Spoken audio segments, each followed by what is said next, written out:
तो एक important concept आपके मोबाइल स्क्रीन पर, तो लुक हियर, देखिए क्या कह रहे हैं कि व्हेन लाइंस आर पैरेलल, दो लाइन है अगर पैरेलल हो जाए तो उनके ग्रेडियंट में क्या रिलेशन होगा। ठीक है, तो बताओ जब दो लाइन पैरेलल होंगी तो उनके बीच का एंगल क्या होगा, थीटा 0 डिग्री। ठीक है, और दो लाइन के बीच के एंगल जो होता है उसका जो फार्मूला होता है वो क्या होता है, tan theta equal to that is m1 minus m2 बटे 1 प्लस कितना हो जाएगा m1 m2, यही तो होता है। यहां से देखो तो tan 0 कितना हो जाएगा,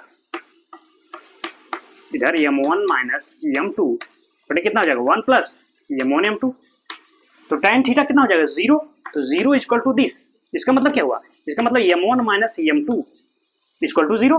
भाई tan 0 0, तो this upon this equal to 0, इसका मतलब ये जो न्यूमरेटर है वो क्या हो जाएगा 0, इसका मतलब m1 minus m2 equal to 0।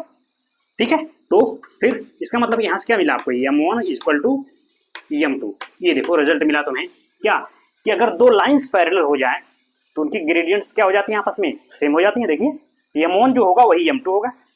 तो देखो दो ही लाइन नहीं, जितनी भी लाइन हो 3 4 अगर वो आपस में पैरेलल हैं तो सबकी ग्रेडियंट क्या होगी, सेम होगी। ठीक, अब देखो यही दूसरा कॉन्सेप्ट कर रहे हैं कि अगर वही लाइंस परपेंडिकुलर हो जाए, भाई अगर ये परपेंडिकुलर हो जाए तो थीटा कितना हो जाएगा, इफ यहाँ लगाएं इफ परपेंडिकुलर हो जाए लाइंस, इफ परपेंडिकुलर लाइन तो थीटा कितना हो जाएगा आपका 90।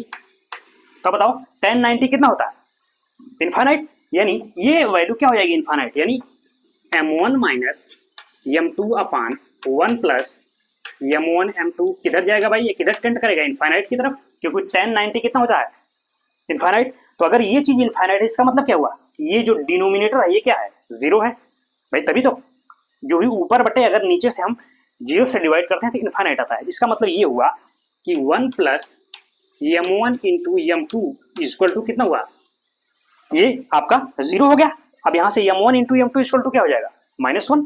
तो अगर मैं इसको यहाँ इधर देखिए इधर लिखूं, यहाँ मैं लिख देता हूँ m1 into m2 equal to क्या हो जाएगा -1। ये कंडीशन होता है कब, देखो समझ गया ना, कि जब लाइंस क्या होंगी परपेंडिकुलर होंगी तो उनके जो ग्रेडियंट होंगे या कहें स्लोप, उनका जो प्रोडक्ट होगा वो -1 के बराबर होगा।